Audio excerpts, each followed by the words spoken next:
निंद्रा भैया। क्या है? फिर से कपड़े आयरनिंग करवाने हैं क्या? मैं आपसे मिस्टर हीरा के बारे में कुछ जानना चाहती हूँ। आप ऐसे क्यों देख रहे हैं? क्योंकि आज तक किसी ने हीरा को मिस्टर हीरा कहकर नहीं कहा। क्या जानना चाहती हैं आप? ठाकुर साहब यहाँ के सबसे बड़े आदमी हैं। उनका एक लड़का डॉक्टर है, दूसरा इंजीनियर। फिर मिस्टर हीरा ऐसे क्यों हैं? उनके साथ नौकरों जैसा सलूक क्यों होता है? वो भी तो ठाकुर साहब के बेटे हैं। हाँ है, लेकिन ठाकुर काका उसे अपना बेटा नहीं समझते। क्यों? हीरा बचपन में स्कूल जाता था, लेकिन पढ़ाई में वो बहुत कमजोर था। इम्तिहान में उसे हमेशा 0 नंबर मिलते थे। 0 नंबर पाकर वो घर जाएगा और फिर पिताजी की मार खानी पड़ेगी, इसलिए वो 0 का 100 बना देता था। लेकिन मार तो उसे तब भी पड़ती थी। वो क्यों? क्योंकि 100 में कितने 0 लगते हैं ये भी उसे मालूम नहीं था। वो कभी 4 0 लगाता था और कभी 5 0। हीरा को पढ़ाई में जरा भी दिलचस्पी नहीं थी। वो तो सिर्फ गौरी के लिए स्कूल जाता था। गौरी? गौरी कौन? ठाकुर काका के दोस्त की बेटी। गौरी के माँ बाप बचपन में एक कार एक्सीडेंट में चल बसे थे। ठाकुर काका गौरी को अपने साथ घर ले आए और गौरी और हीरा दोनों साथ स्कूल जाने लगे। हीरा गौरी को पसंद करने लगा। गौरी पढ़ना चाहती थी, लेकिन हीरा हमेशा उसे खेलकूद में उलझाए रखता था। गौरी पढ़ नहीं पाती थी। एक दिन जब दोनों स्कूल गए। Stand up. होमवर्क क्यों नहीं किया तुमने? बोलो, हाथ आगे बढ़ाओ। चलो गौरी।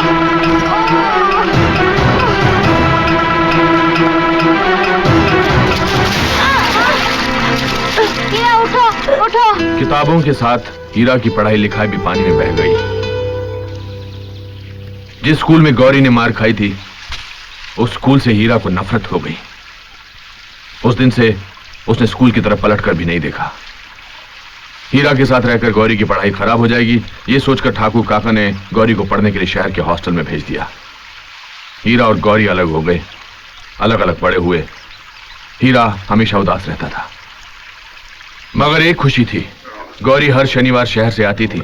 शनिवार और इतवार ये 2 दिन हीरा के दिल को खुशियों से भर देती।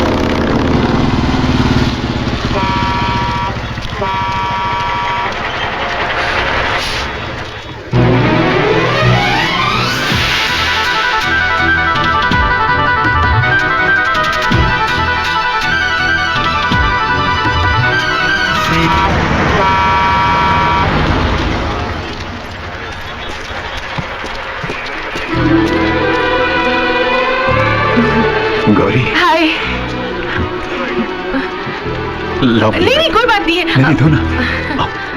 कैसे हो? ठीक हूँ, हल्का सा बुखार लग रहा है। अरे तो चलो डॉक्टर को नहीं नहीं, कोई जरूरत नहीं है।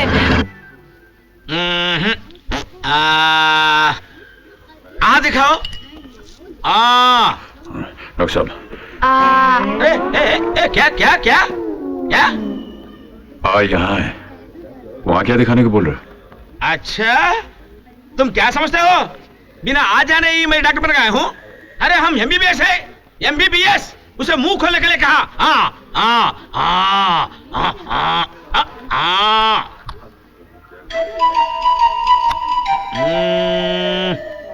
हल्का सा बुखार है, मैं इंजेक्शन दे देता हूँ। अरे नहीं डॉक्टर साहब, देखिए इंजेक्शन मत दीजिएगा, गोलियां दे दीजिए। इंजेक्शन देने से बहुत दर्द होगा। अरे छोटा सा इंजेक्शन है, दर्द नहीं होगा। आजकल बच्चे ले लेते हैं। साहब प्लीज मेरी बात सुनिए। देखिए इंजेक्शन मत दीजिए, इससे बहुत दर्द होगा। Okay, you give injection, you give tablets, you give medicine. I go. Doctor साहब, ये डॉक्टर मैं हूँ या तुम? नहीं डॉक्टर साहब तो आप ही हैं, लेकिन ऐसा करते हैं आप मुझे इंजेक्शन दे दीजिए, मैं देखता हूँ मुझे दर्द होता है। ऐसा करिए। मैडम, आज तुम तो गेट आउट। हीरा बाहर जाओ। अरे गौरी तुम्हें प्लीज बाहर जाओ। चलो जाओ ऐसे, जाओ ऐसे। हाँ जा रहे। गोली देना, गोली। देखा, इंजेक्शन दे दिया उसे। हल्का सा बुखार है, इंजेक्शन दे दिया उसे। अरे कितना दर्द हो रहा होगा। ठीक हो जाएगा, जाओ। देखो दर्द हो रहा है ना। तुम गाड़ी में बैठो, मैं भी आता हूँ। तुम कहाँ जा रहे हो? पूछने जा रहा हूँ, फिर कब आना है? चलो जाओ। आजा मेरा। हाँ जो चलो, हो गया। हाँ जी, हाँ बताते हैं। कुछ नहीं, बस एक छोटा सा टेस्ट है। टेस्ट है? हाँ। क्या टेस्ट? ये दिखाने के लिए दिखाने के लिए कि इंजेक्शन देने से कितना दर्द होता है। हाँ बता दें बस। इंजेक्शन।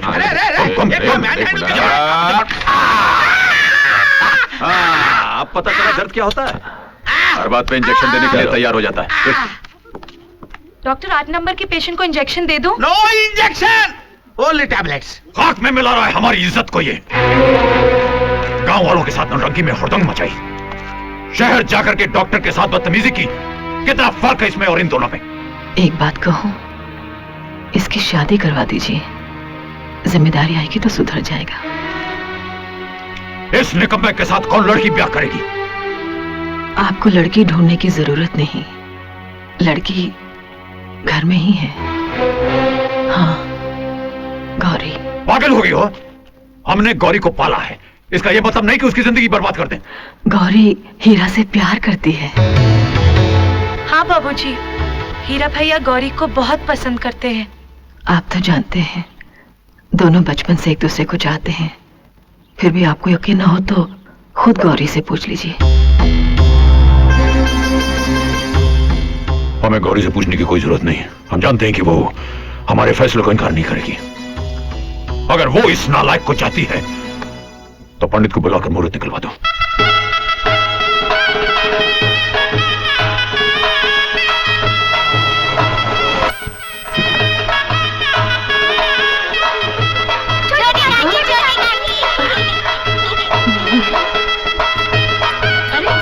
देखो गौरी आ गई।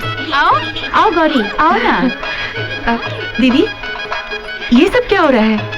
ये तुम्हारी शादी की तैयारी हो रही है। मेरी शादी? हाँ, बाबूजी ने तुम्हारी शादी हीरा के साथ तय कर दी है। हीरा ने मन्नत मांगी थी कि अगर गौरी के साथ उसकी शादी तय हो जाए तो वो हर मंदिर की चौखट पर माथा टेकेगा और हर मूर्ति के चरणों में नारियल चढ़ाएगा। एक दिन हम नारियल के चढ़ावे के लिए मंदिर जा रहे थे तो देखा एक लड़की पानी में कूद गई।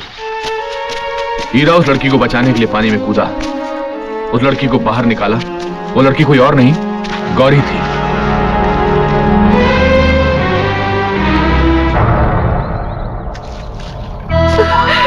गौरी, ये क्या हो गया तुम? क्यों अपनी जान लेना चाहती हो?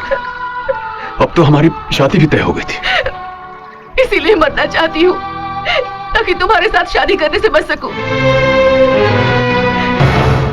फांसी की सजा पाने वाले से भी उसकी आखिरी इच्छा पूछी जाती है, मगर तुम्हारे पिताजी ने ना तो मेरी पहली इच्छा पूछी ना आखिरी। क्यों? उन्होंने मुझे पाल पोस कर बड़ा किया, तो क्या वो जो भी फैसला करेंगे मान लूं? क्या मेल है तुम्हारा मेरा? मैं पढ़ी लिखी, तुम अनपढ़ गंवार। कोई पहचान, कोई आइडेंटिटी है तुम्हारी? अपने ही घर में एक नौकर की तरह रहते हो तुम। नए जमाने में पैदा होकर पुराने जमाने की जिंदगी जी रहे हो तुम। क्या कहूंगी मैं अपने पढ़े लिखे दोस्तों से कि जिससे मैंने शादी की है उसे जिंदगी की हिस्ट्री ज्योग्राफी नहीं मालूम। जैसा पैदा हुआ था वैसा ही है, सिर्फ कद बड़ा हो गया है और कपड़े पहनने लगा है। तो मतलब तुम्हें हीरा से प्यार नहीं है गौरी? प्यार तो इंसान जानवरों से भी करता है, तो क्या वो उनसे शादी कर ले? मुझे पता होता कि तुम्हारे पिताजी अपने एहसान के बदले में मेरी शादी तुमसे कराएंगे तो मैं अपने मम्मी पापा के मरने के बाद तुम्हारे घर में नहीं रहती, किसी अनाथ आश्रम में चली बस जाती। गौरी, बस अब और कुछ कहने की जरूरत नहीं। पिताजी को शायद तुम पर भरोसा था कि तुम उनकी बात नहीं टालोगी, इसीलिए उन्होंने तुम्हारी इच्छा नहीं पूछी। अच्छा वो ये बात तुमने मुझसे कह दी, पिताजी से कहती तो उनको दुख होता, सारी जिंदगी पछताते कि तुम्हारी मर्जी जाने बगैर उन्होंने फैसला कैसे दे दिया।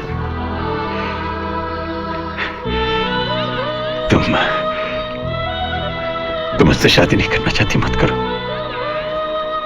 मैं पिताजी से कह दूंगा कि मैं गौरी से शादी नहीं करना चाहता।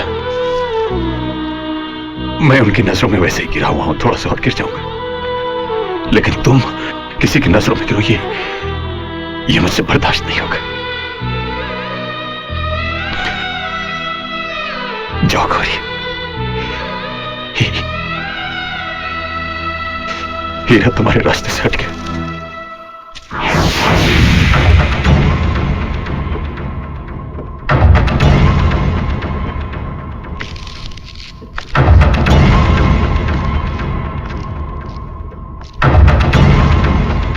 वही हुआ जिसका हमें शक था। कभी न दिखाई देने वाला भगवान हमें हर रंग में नजर आता है, मगर इस नालायक का कोई भी रंग हमारी समझ में नहीं आता। हीरा, क्या हुआ? तुमने तो कोई सवाल मत मांगना। हमें इससे सिर्फ एक सवाल का जवाब चाहिए, ये गौरी से शादी करेगा या नहीं?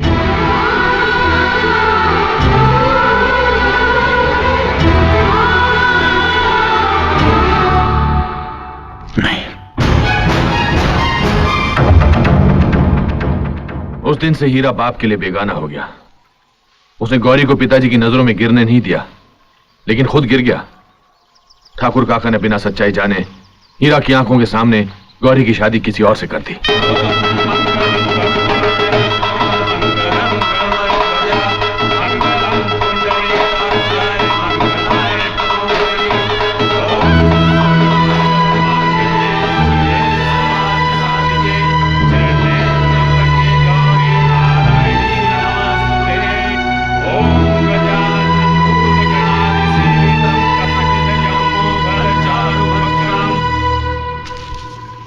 हीरा ने प्यार का दिया तो जलाया था, मगर बेचारे के हाथों में सिर्फ अंधेरा ही आया। मेरी तुमसे एक विनती है, अगर तुम हीरा के घाव नहीं भर सकती तो कम से कम उन्हें कुरेदना भी मत।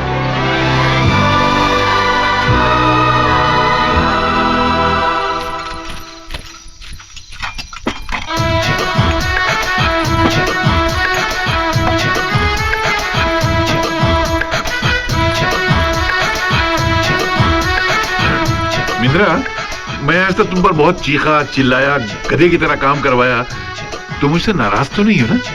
कैसी बातें कर रहे हैं सर, आप तो मेरे बड़े भाई हैं। और वैसे भी अगर मुर्गी चूजे को लात मार दे तो चूजा नाराज थोड़ा ही होता है। तुम खड़े क्यों? बैठो ना।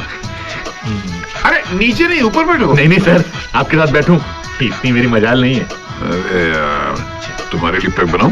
नहीं नहीं साहब, आपके साथ बैठकर पीने की मेरी औकात नहीं है। अरे छोड़ो यार, पीने में जात और औकात थोड़ी देखी जाती है। ये ला। यो यार, आपकी